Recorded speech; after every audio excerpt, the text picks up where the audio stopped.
At dahil gutom na si Nano, eto na, maghahanda na ako ng pagkain niya na galing sa pet shop. Ipapatikim ko sa kanya itong cheese plus egg yolk. Meron pala itong tatlong flavor, chicken liver plus sweet potato, cheese plus egg yolk, duck plus pumpkin plus carrot. Ipapatikim ko pala sa kanya itong cheese plus egg yolk. Gawa ito sa real meat, vegetables, egg yolk, and cheese. Kita nyo naman guys, siksik na siksik ang laman. Pwede mo rin itong ihalo sa dog food or straight mong ibigay sa mga alagang aso natin. Ito palang freeze-dried dog food ang perfect combination para dito sa all meats ready.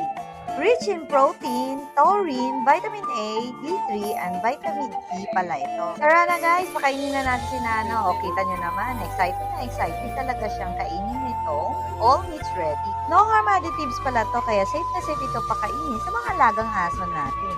O, kita nyo naman, ubus na ubus talaga. Ano pang hinihintay nyo guys? Check the basket na!